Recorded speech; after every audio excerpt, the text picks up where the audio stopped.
네, 안녕하세요. 매주 월요일 글로벌 마켓 앤 이코노미 시간이죠. 오늘도 역시 첫 번째 코너 마켓 나우 시작해 보도록 하겠습니다. 오늘 뉴스픽 오상용 전문 기자님 함께합니다. 어서 오세요. 네, 안녕하십니까. 네, 오늘 어떤 주제 준비하셨나요? 로키드 마틴이라는 로키드 마틴 그 업체에 대해서. 방산업체잖아요. 예, 맞습니다.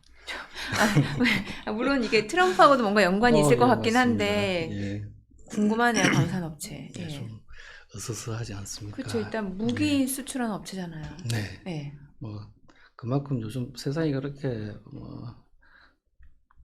평화롭지는 않죠. 이렇게 그렇죠. 갈수록 좀 이렇게 흉흉해지고 있고, 네네. 이렇게 말보다는 주먹이 앞서는 경우가 좀 많아졌고, 네. 중동 분쟁이나 뭐 러시아 우크라이나 전쟁은 아직도 뭐 실마리가 안 보입니다. 이게 어떻게 해결될지는 참 계속 잘 모르겠고요. 그리고 이제 미국에서는 가을 대통령 선거를 앞두고 있고, 네. 이게 뭐 워싱턴에서도 이제 한바탕 할 것 같고요.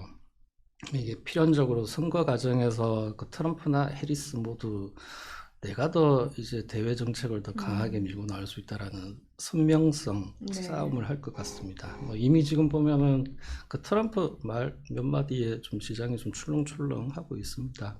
그러다 보니까는 좀 이게 시장에서도 앞으로 한 석 달간은 아무래도 이런 선거 바람을 더 많이 타지 않을까 네. 그런 이야기를 합니다.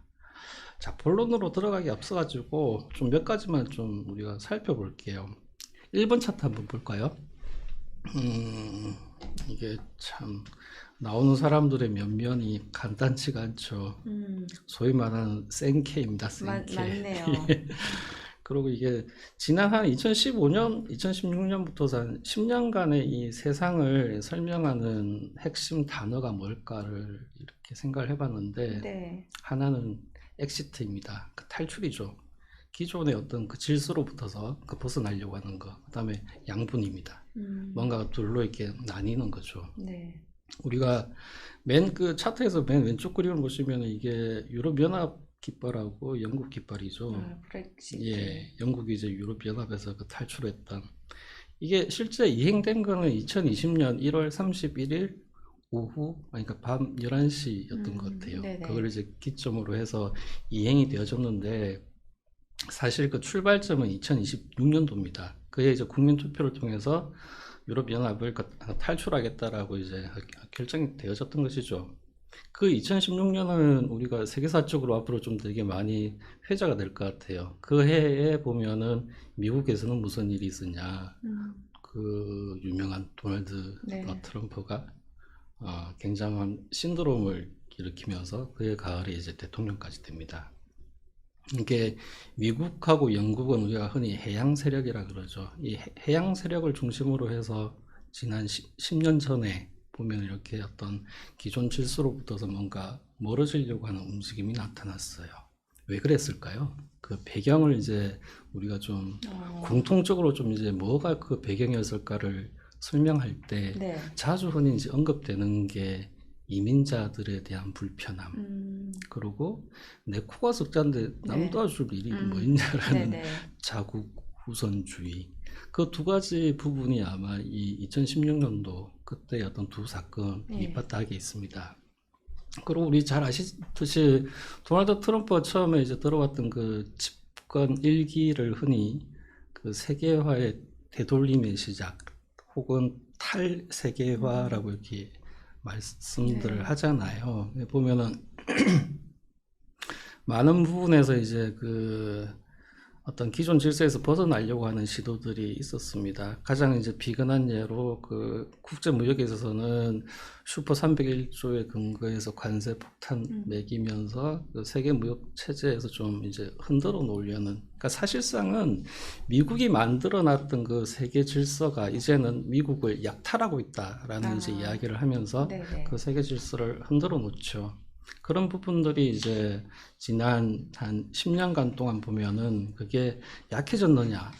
전혀 그렇지 않습니다. 그럼 앞으로는 약해질까? 그렇지 않을 것 더 같아요. 강해질 거다. 계속 이런 흐름들은 계속될 것 같아요. 네. 최근에 보면 유럽 쪽에서도 뭐 정치 격변이 있었잖아요. 예, 극우 쪽 네. 약진이 두드러졌어요. 6월 달에 그 예. 유럽연합 의회 선거가 있었는데 그 선거 결과가 되게 좀 놀라웠어요. 이번 차트 한번 잠시 네. 볼까요? 그 차트에서 보시면은 붉은색 선거 논거 있죠. ECR, 뭐 PFE, ESN 이 세 개가 소위 말하는 극우 중심의 정당들입니다. 네. 이들이 대거 약진을 했는데 뭐 녹색당이나 중도파들의 힘이 이제 줄어드는 동안에 이쪽 세력의 힘이 엄청나게 커져요. 그러니까 이거는 처음에 영미 해양 세력들이 흔들어 놨던 그 판 위에서 유럽 대륙의 정치 구조도 좀 많이 흔들리고 있다 이렇게 네네. 보시면 될 것 같고요. 그 배경은 비슷합니다. 역시나 마찬가지로 우리가 2011년도 혹시 기억하실지 모르겠습니다. 시리아 내전이 일어났어요. 네네. 그 시리아 내전은 지금도 13년째 계속되고 있어요. 그 기간 동안에 보면은 난민들이 엄청나게 이제 유럽으로 밀고 들어왔죠. 그래서 2015년도에 겨울에 이제 프랑스에서 지방선거가 있었는데, 그때 이제 르펜이 이끄는 국민전선이 굉장히 압도적으로 이제, 사람들 주목하게 됩니다. 네. 이제 그때 내걸었던 게 뭐냐면은, 이러다가 프랑스가 무슬림 국가 된다. 그러니까 사람들 마음속에 이렇게 숨어있던 그 불안한 마음들을 자극을 했죠. 도널드 트럼프가 처음에 이렇게 대통령 선거할 때 뭐라 그랬어요? 멕시코에다가 내가 국경 장벽 세우겠다. 그래서 실질적으로 그렇게 했지 않습니까? 그런 부분들이 이제 보면 어떤 어줍지 않게 뭐 평화, 뭐 인류애 이런 거 이제 말하지 마라. 우리 너무 그 이민자들에게 힘들어한다. 뭐 이런 우리부터 잘 살고 보자 약간 예, 그런 거죠. 그런 예. 부분들을 이제 잘 자극을 해서 이제 정치 세력화를 한 것이고요. 그러면 또 한편으로는 내부적으로 그렇게 작동하고 외부적으로는 또 나뉘어지는 양분되는 어떤 흐름들을 만들어냅니다. 가장 대표적인 게 중국, 러시아. 네. 그 어떤 현상 변경이라는 말을 우리가 되게 많이 하잖아요. 시진핑 이후로 보면은 중국은 뭐 타이완, 남중국해, 동중국해 이런 쪽에서 굉장히 많은 이제 현상 변경을 시도를 하고 있고, 러시아 우크라이나 전쟁은 그거의 어떤 힘에 의한 현상을 바꾸려고 하는 그 시도의 가장 절정이라고 할 수 있습니다. 네. 그러면 트럼프 예. 전 대통령이 이번에 이제 재집권을 하게 되면 어떨까요? 뭐 러시아 푸틴이라든지 시진핑하고 사이 좋다라고 얘기를 본인 입으로 하고 있고, 네. 또 실제 주식 시장에서도 그렇고 금융 시장에서 보면 우크라이나 재건 관련주 올라가는 게 뭔가 종전에 대한 기대감도 있잖아요. 글쎄요. 근데 저는 그게 일시적으로는 뭐 그런 이벤트들이 하나하나 나타날 것 같지만은 러시아가 꿈꾸는 거, 미국이 꿈꾸는 거, 그게 결코 순탄하게 합의에 도달할 수 있다고 좀 생각하지 않아요. 네네. 그리고 이런 어떤 미국 내부의 어떤 여론을 보면은 정치라는 건 기본적으로 여론을 먹고 살지 않습니까? 그렇죠. 그래서 여론의 풍량으로부터 자유롭지 못한데, 미국 대중들의 여론이 가리키는 방향은 미국의 고립주의로 더 나아가는 쪽. 그래서 그냥 우리나 잘 살자, 뭐 이런 방향입니다. 네. 그러다 보니까 이제 그러면 이렇게 세계에서 경찰 역할을 하던 미국이 한 발씩 물러설 때마다 여기저기서 분쟁들은 더 많아질 것이고, 네네. 세상은 좀 더 흉흉해지죠. 그러다 보니까 뭐 방위비 더 증가될 수밖에 없다 이게 나오는 거죠. 예. 맞습니다. 그래서 3번 차트 한번 네. 볼게요. 이게 그 뱅크 오브 아메리카가 매달 실시하는 그 펀드 매니저 서베이에 나오는 이번 달에 나왔던 그 차트인데요. 현재 가장 큰 테일 리스크가 뭐라고 생각하십니까? 라고 물었더니 가장 많은 매니저들이 지정학적 충돌을 꼽았어요. 불과 한 달 전만 해도 가장 큰 위협 요소로 더 높은 인플레이션을 네네. 이야기했는데, 지금은 이제 큰 손들 사이에서 미국 대통령 선거를 앞두고 지정학적 긴장이 더 높아질 거다라는 우려가 점점 커지고 있어요. 네네. 이런 맥락에서 이제 제가 이 본론인데요. 이제 로키드 마틴. 비로소 예. 로키드 마틴 이야기를 하려다 보니 이렇게 네. 쭉 이제 장황하게 이야기를 했는데, 사실 로키드 마틴이라는 회사가 뭐 이렇게 엔비디아처럼 매출이 엄청나게 늘어난다거나 주가가 엄청 많이 오를 거라고 이렇게 기대를 할 수는 없습니다. 네네. 세상은 점점 흉흉해져 왔고, 앞으로도 미국에 누가 대통령이 되든지 간에 그 여론에 가리키는 방향에 따라서 나아간다라고 보면 좀 더 분쟁이 격화되는 어떤 세계를 우리가 마주하게 될 거예요. 어떻게 보면 사실 지난 90년도 이후에 네. 한 30년간의 그 되게 그 태평성대였던 그 시기가 인류사에서 보면 되게 이례적인 시기였을 수 네네네. 있습니다. 원래 사람 사는 게 맨날 싸우고 그렇죠. 치지고 볶고 하는 거 아니겠습니까? 네. 그러다 보니 뭐 이제 그런 맥락에서 제가 이 로키드 마틴을 이번에 좀 주제로 잡았고요. 네. 그래서 이게 뭐 그런 어떤 세계의 어떤 불안이나 이런 부분을 염두에 두자면은 어떤 그런 자산 포트폴리오 안에 오랫동안 담아둘 만하다. 이거는 뭐 그 달러 자산을 굳이 굉장히 오래 가지고 가고 싶다 하면은 뭐 하나 정도 로키드 마틴 주식은 담을만 하지 않을까. 미국이 망하기 전에는 망하지 않을 회사. 설사 미국이 망해도 어떻게 보면 살아남을지도 모르는 그런 수출을 먹고 살 수도 회사입니다. 있죠. 네. 예.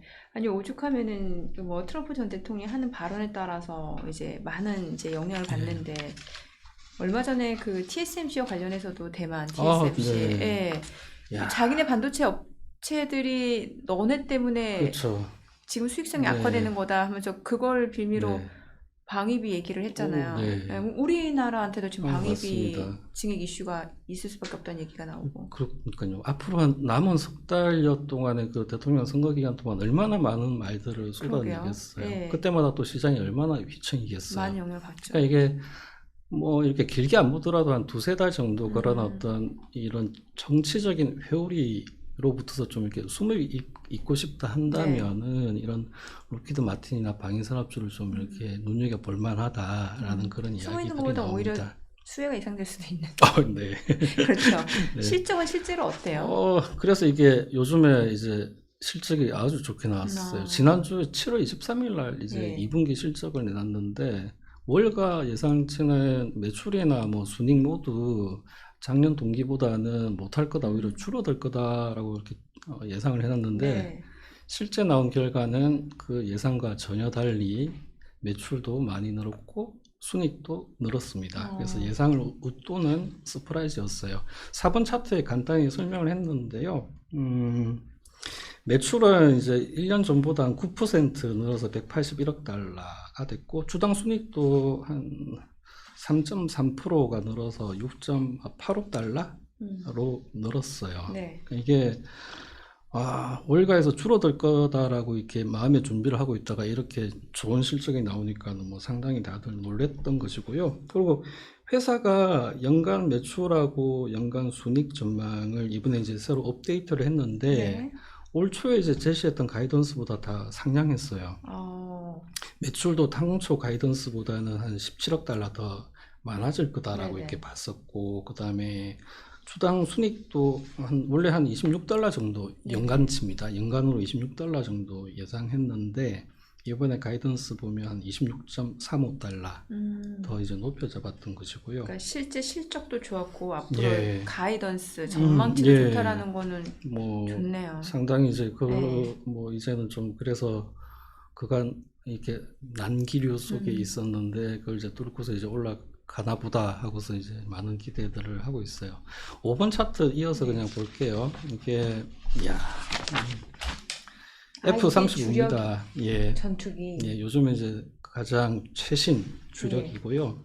뭐 스텔스 기능 뭐 이런 것들이 이렇게 많이 있고 원래 이게 한 대당 이게 가격이 대충 얼마인지 아십니까? 전혀 감이 네. 안 와요. 이게 우리 돈으로 하면 한 2조 4천억 한 대에 원. 네. 그래서 2조 4천억. 예. 미국에서도 상당히 고가의 그런 방위 전력 자산이라고 와. 이야기를 합니다. 그럼 이거 보통 나라에서는 이런 전투기 몇 대나 갖고 있는 거예요? 헉. 왜요? 모르겠습니다. 아니 갑자기 궁금해져. 예. 예를 들면 예. 그렇지 않아요. 수출을 하면 예. 이제 뭐 음, 주요 국가에서 과연 예. 몇 대를 갖고 있을까? 사실 뭐 잘 아시겠지만 이런 무기들은 사고 싶다고 해서 마음대로 살 수도 없어요. 어떻게 비행기처럼 리스인가요? 미국이 이제 팔겠다라는 그런 몇몇 나라들 우방들에게 팔고 그것도 기술의 이전은 거의 없다라고 보시면 되고요. 예. 네, 그래서 뭐 현재 보면 이 회사는 2년치 수주 잔고가 쌓여 있어요. 그러니까 일거리를 걱정할 필요는 없습니다. 영업- 생산만 잘하면 네. 되는 거예요. 영업 쪽에 있는 사람들은 사실상 할 일이 별로 없다라고 네. 보시면 되고요. 근데 그간은 아까 생산 말씀해 네. 주셨는데 그간은 로키드 마틴이 좀 이렇게 주가도 좀 안 좋고 이렇게 매출도 잘 안 나왔던 이유가 이렇게 주문은 많이 받아놨는데 생산을 제때 많이 못 해냈어요. 그러니까 납품이 계속 이제 지연이 됐던 그런 사례가 많았고, 왜 그랬을까요? 부품 조달이 일단 잘 안 됐고요. 부품 조달. 그다음에 이게 능력자인 엔지니어들을 예. 그렇게 많이 확보하지 못했어요. 그게 이제 그 팬데믹 기간 동안에 좀 많이 이렇게 뭐 흩어져 버렸던 그런 네네. 이유도 있습니다. 근데 이게 요번에 이제 이 회사에서 뭐라고 이야기했냐 하면은 이제는 생산 능력이 완전한 그 능력으로 복귀를 할 수 있다라고 이야기를 합니다. 그래서 지난해 보면은 이게 F-35가 한 98대밖에 생산 못했어요. 네네. 근데 올해는 이제 156대 만들 수 있다라고 어, 얘기합니다. 예. 그러니까는 이게 우리가 아파트 지을 때도 건설사들이 그냥 한 방에 돈 다 받는 거 아니잖아요. 몇 층 올라가면 또 돈 받고 뭐 이런 식으로 이렇게, 그러니까 이것도 역시 마찬가지입니다. 그러니까 이게 자꾸 생산이 되어져야 이게 이제 현금이 들어오고 매출이 네네. 이제 좋아지는 그런 구조라고 보시면 되고요. 여하튼 지난 한 3, 4년간 로키드 마틴의 발목을 잡았던 납품 지연, 생산 능력 저하, 이게 상당히 많이 좋아졌다라고 회사가 이야기를 했고, 그게 실제로 맞다라는 게 2분기 실적으로 입증을 했습니다. 그래요. 근데 이런 방산업체는 사실 또 정부 예산에 민감할 수밖에 없을 것 같은데, 예, 맞습니다. 예, 앞으로 어떨까요? 사실 트럼프 전 대통령이 집권하면 뭐 정부 예산 그렇죠. 더 늘어날 거라는 전망은 있습니다만, 글쎄요. 예. 재정 확대 음. 그 굉장히 좀 문제도 있는 거잖아요. 예, 맞아요. 이게 사실 로키드 마틴의 매출액에서 네. 4분의 3은 그 정부 예산에서 나옵니다. 어, 그러니까 그만큼 이 로키드 마틴 주가나 이 네. 회사 생산 이런 부분들은, 매출 이런 부분들은 방위비 예산하고 굉장히 민감하다라고 그러네요. 보시면 되고요. 근데 한번 우리 6번 차트 한번 보실까요? 이게 미국의 국방 예산 추이인데요. 2017년부터서 2020년까지는 도널드 트럼프 시절이고, 그 이후로는 이제 바이든인데, 계속해서 꾸준히 늘었습니다. 지난 8년 동안에 국방 예산은 61% 늘었어요. 네네. 앞으로도 2025년 예상치도 보면은 늘어난다라고 지금 예상을 하고 있어요. 네. 그러니까 이거는 뭐 도널드 트럼프 하면 우리가 크게 재정 정책은 뭐 두 가지로 요약되잖아요. 세금 감면만 해주고, 그다음에 바이든 시절에 했던 재정 지출 다 손봐버리겠다. 그런데 방위비 예산은 거기서 가장 자유로울 예산 분야입니다. 손을 가장 덜 탈 거다라고 이렇게 예상을 하고 있고요. 그러니까 뭐 트럼프나 뭐 이쪽에서 보기에는 강한 미국은 역시나 강한 군사력에서 나온다라는 그 믿음이 여전하고, 그러면 해리스가 뭐 카멀라 해리스가 네. 만약 대통령이 된다면 그런 방위비 예산을 삭감할 수 있을까? 쉽지 않겠는데. 쉽지 않죠. 네. 의회에 이제 반대에 부딪혀서 그렇죠. 이거는 뭐 그럴 마음도 없고 그럴 생각도 하지도 않을 겁니다. 근데 우리 보면 이렇게 방위비 예산 규모 자체는 계속 늘었는데 GDP에서 이제 방위비 예산이 차지하는 비중은 지금 한 3.4% 정도로 줄어들어 있어요. 네. 근데 얼마 전에 공화당에서 이제 상원 의원들을 중심으로 해서 내놨던 내놓으려고 하는 법안이 뭐냐면 그 비중을 5%까지, 어떤 일이 있어도 GDP의 5%가 마지노선으로 해서 방위비 예산을 세우자라는 네. 법안을 추진을 합니다. 그러면 더 방위비 예산 네. 룸이 있는 거잖아요. 더 이제 앞으로 만약에 뭐 도널드 트럼프가 되고 이제 공화당의 네. 그런 어떤 의견들이 더 받아들여진다고 하면 사실 방위비 예산은 뭐 더 늘어나면 늘어났지 줄어들 것 같지는 그러게요. 않습니다. 미국이 이렇게 하면은 다른 나라들도 예, 더 맞아요. 이게 그렇잖아요. 상당히 네. 상대적인 거죠. 군사력을 증강시켜야죠. 네가 더 늘려? 그러면 네. 나도 해야지. 그래서 네. 항상 이렇게 방위비 예산은 상호 증폭하는 그런 어떤 순환 고리를 만들게 돼요. 그러니까 이게 미국, 중국, 러시아 이렇게 크게 이 세 개 국가를 보면은 지난 한 10년간 계속 서로가 서로를 이렇게 보면서 계속 방위비 예산을 늘려왔어요. 7번째 차트 우리 한번 잠시 볼게요. 이게 영국의 IIS라는 기관인데요. 국제문제전략연구소라는 곳에서 내놓은 네. 보고서에 들어있는 겁니다. 그 보고서 내용을 보면, 그러니까 지난해 2023년도에 전 세계가 지출했던 국방비가 2조 2천억 달러, 1년 전보다 한 9% 늘었다라고 이렇게 이야기를 하고 있어요. 국가별로 보면 뭐 미국, 중국, 러시아 순이고요. 다 늘었어요. 모든 국가들이. 그리고 9번째가 일본인데, 네. 일본이 심상치 않게 빠르게 늘리고 있고요. 어. 앞으로 더 빠르게 늘릴 것 같다고 합니다. 네. 이렇게 이제 국가별로 이렇게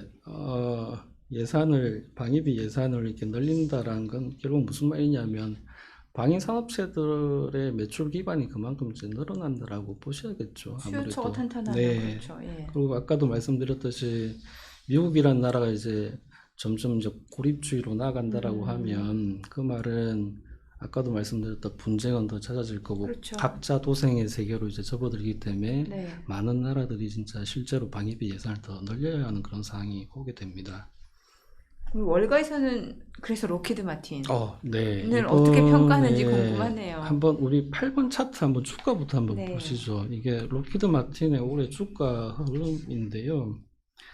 올해 들어서 되게 밋밋했습니다. 별로 이렇게 많이 못 올라갔고 6월 말까지 연중 상승률이 한 8, 9% 이 정도였던 게 지난주 7월 23일 날 이제 엄청나게 좋은 실적이 나오고 나서 3거래일 동안 계속 가파르게 올라서 많이 올랐네요. 4일 동안에 한 10% 넘게 올랐어요. 네네. 그리고 이제 그 월가 IB들이 7월 24일부터서 리포트를 계속 내놓고 있는데 26일까지 이제 업데이트 된 것만 한번 볼게요. 네네. 9번 차트에 간단하게 정리를 했는데요. 일단 가장 지난주 금요일 날 나왔던 게 도이체방크의 리포트입니다. 보면은 투자 의견을 중립에서 매수를 일단 높였고 목표가도 540달러에서 600달러로 상향을 했죠. 네. 이거면 지난 주말 종가 기준으로 만약에 600달러면 앞으로 12달 안에 뭐 한 14% 정도 더 올라갈 거다라는 그런 예상을 하고 있는 거고요. 하루 앞서서 이제 그 7월 25일 날 JP 모건도 보고서를 냈는데 네. 투자 의견 매수 그대로 유지했고 목표가 역시 높였습니다. 518달러이던 거 560달러로 높였는데 JP 모건은 상당히 2분기 실적에 대해서 감명받았다라는 어떤 톤의 그런 리포트였어요. 그 다음에 7월 24일 날 그 TD 코엔이라는 쪽도 투자 의견 높였고 목표가 높여 잡았습니다. 내용들은 거의 비슷합니다. 네. 이제 난기류를 뚫었다. 네. 그래서 더 올라갈 일만 남았다라는 거고 우리 앞서서 봤듯이 그런 어떤 방위비 예산의 이런 확대일로 계속 이제 늘어난 방향으로 갈 것이라는 부분. 그다음 무엇보다도 이런 로키드 마틴의 생산 능력이 이전 수준으로 이제 다시 돌아왔고 그래서 실제로는 더 이제 매출 속도가 붙을 거다라는 그런 기대를 하고 있어요. 이게- 투자자 입장에서는 또 생각할 예. 수 있는 게 음. 배당 좀 많이 줄까. 네, 주주 맞습니다. 환원 정책 예, 관심 그거 있을 우리가 수밖에 되게 없잖아요. 지금 같은 이런 어수선한 시국에서는 더 이제 AI주가 워낙에 좀 많이 올라왔던 네. 그런 부분에서 지금 이제 조정을 받는 부분도 있고 하다 보니까는 그 앞으로 한 두세 달 사이에 어디로 좀 옮겨가 있을까. 뭔가 그 대안을 찾고 예. 있는 것 같아요. 이미 지금 로테이션도 많이 맞아요. 일어나고 있잖아요. 예, 뭐 금융주 중소형주. 쪽으로 예, 맞아요. 가고. 은행주도 상당히 많이 올랐던 것 같아요. 네. 최근에. 그리고 이제 뭐 이런 부동산 관련주도 많이 예, 올랐고. 부동산 관련주도 많이 네. 올랐고, 그거는 이제 연준의 금리가 아무래도 이제 금리 정책이 바뀔 거란 부분들, 이런 게 이제 배경인 것 같습니다. 그 이제 또 거기에 덧붙여서 아무래도 뭐 뭔가 이렇게 혼란기에는 배당 많이 주는 주식으로 잠시 그럼요. 예. 숨어 있자라는 이야기를 하게 됩니다. 10번째 차트 한번 볼게요. 이게 그 차트에 있는 거는 로키드 마틴의 영업 현금 흐름하고 잉여 현금 흐름입니다. 네. 영업 현금 흐름을 보면은 이게 2분기에 19억 달러 가까이 나와요. 18억 7,600만 달러인데 이게 1년 전에 11억 달러에 비하면 상당히 많이 현금 흐름이 좋아졌어요. 그리고 잉여 현금 흐름을 보면 지금 한 15억 달러 정도 됩니다. 예. 이게 1년 전에 비해서는 2배 가까이 늘었다라고 보시면 돼요. 네. 로키드 마틴은 상당히 이렇게 배당을 비롯해서 주주 환원을 나름 그래도 잘하고 있는 업체예요. 지난 10년 동안에 얼마였더라? 300억 달러 정도를 들여가지고 꾸준히 자사주 매입을 했어요. 그래서 한 10년 동안에 그 발행 주식 수는 4분의 1이 줄었어요. 그러니까 25%가 줄었어요. 그리고 또 미국 기업들 같은 경우는 자사주 매입하고 다시 풀지 않고 예, 소각하잖아요. 그렇죠. 예. 그러니까 주당 어떤 가치는 꾸준히 높아져 왔다라고 보시면 되고, 그 다음에 21년 동안 연속해서 배당액을 어쨌든 꾸준하게 늘렸습니다. 네. 지금은 뭐 분기 얼마더라? 잠시만요. 네. 중요한 포인트는 배당을 꾸준히 네, 늘려왔다라는 배당을 거. 꾸준히 늘려왔고, 배당 수익률이 현재 한 2.4% 정도 되는 것 같아요. 이게 어느 정도인 거예요, 그러면? S&P 500 기업들의 평균 배당 수익률이 한 1.3%. 상회하는 거네요, 훨씬. 예, 뭐 엄청나게 많이 배당 수익률이 높다라고 할 수는 네네. 없는데, 배당 수익률이 그래도 이런 시장 평균보다는 제법 높다. 그러네요. 그리고 아까 우리가 앞에서 보셨듯이 현금 흐름이 좋아진다라는 이 말은 이제 생산을 잘해서 이렇게 현금 흐름이 많아졌으니 주주에게 돌려줄 돈도 그만큼 많아질 수 있겠구나. 있다라는 네. 기대를 가져볼 만합니다. 네. 다만 이제 우리가 앞서서도 말씀드렸듯이 오늘 이렇게 소개하는 로키드 마틴은 그 대박 나는 주식은 아니에요.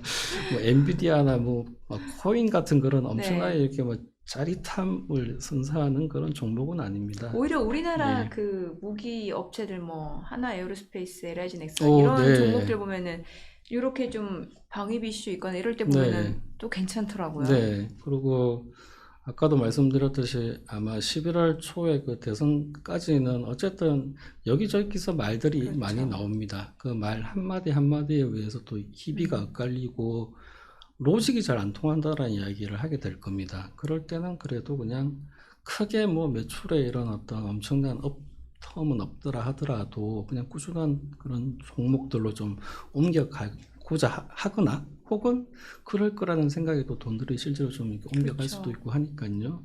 그런 맥락에서 일단은 전술적인 관점에서 한번 살펴볼 수 있고, 또 아까 말씀드렸듯이 지난 10여 년, 그리고 앞으로의 한 2, 30년간은 이런 좀 세상은 좀 계속 뭔가 평화로웠던 그 시절과는 좀 멀어질 위험들이 높다. 그리고 미국과 중국 간의 이런 갈등 이슈는 아마 그 시진핑이 2017년도에 내놨던 2049년도까지 사회주의 현대화 강국을 만들겠다라는 네네. 그 기간까지도 아마 미중 간의 갈등은 좀 계속될 위험이 음. 높습니다. 네. 그런 어떤 좀 갈등들 속에서 이런 어떤 방위비의 정액 부분들은 무시할 수 없을 그렇죠. 만큼 이제 계속 늘어날 것이고, 예. 그러다 보니 이런 어떤 로키드 마틴을 비롯하여 방산업체들은 뭐 꾸준히 그냥 좀 매출을 만들어낼 수 있는 그런 기회입니다. 네. 마지막으로 준비하신 차트는 이건 어떤 내용인가요? 이게 이제 KBR하고 네. 파슨스라는 기업인데요. 파슨스, 예. 좀 생소하실 겁니다. 그러게요. 예. 근데 또 이제 미국 안에서 이렇게 방위 산업 쪽만 이렇게 살펴보시는 분들은 또 잘 알고 있는 그런 종목이기도 한데요. 무기를 직접 이렇게 생산하는 기업은 아니에요. 네. 근데 이제 국방, 그다음에 우주 항공, 뭐 그다음 미군 관련된 그런 이제 정부 발주 사업들이 있을 거 아닙니까? 네네. 그 사업들을 수행하는 업체들이에요. 아. 근데 이거는 워낙 이제 국가 안보에 민감한 영역이다 보니까는 아무나한테 잘 못 줘요. 그러니까 이제 좀 그런 단연간 서로 쌓아왔던 신뢰가 형성되어 있어야 하고, 그 맨 처음에 소개하는 KBR이라는 회사는 그냥 심플합니다. 그냥 정부 그런 어떤 주요 국방시설 유지 보수 관리, 그다음에 미국 안에서 미군들의 시설들을 이사할 때 그 이사하는 그 업무를 맡아서 하고 있고요. 네. 원래는 엔지니어링 업체이고, 그다음에 뭐 이렇게 계속 가능한 기술 분야에도 투자합니다. 뭐 신재생 부분에 그쪽 네네. 사업도 하고 있는데, 매출의 한 그 70%는 다 이런 국방 관련한 정부 사업이에요. 근데 앞서서도 말씀드렸듯이 이쪽의 매출은 꾸준합니다. 왜? 예산이 안 줄어드니까요. 예산은 꾸준히 계속 늘어날 수가 있고, 그러다 보니까 이제 KBR이나 이제 파슨스 이야기를 하는데, 파슨스는 미군하고 이제 국방부에다가 보안 관련 솔루션을 해서 이제 매출을 발생시키고 있어요. 그래서 월가에서는 앞으로 뭐 한 두세 달 이렇게 계속 좀 시장이 소란스러울 때 군사 무기를 직접 만들지는 않더라도 이렇게 예산 사업을 가지고 꾸준히 좀 매출이 발생할 수 있는 이런 쪽의 방산업체들도 한번 눈여겨볼 만하다, 그런 이야기를 하고 있습니다. 네. 오늘은 뭔가 지금 금융시장 불확실성 네. 속에서 조금 피난처 대안이 될 네. 만한 그런 섹터 기업을 좀 소개해 주시는 것 같네요. 네. 네, 오늘 내용 잘 들었습니다. 네, 고맙습니다. 감사합니다.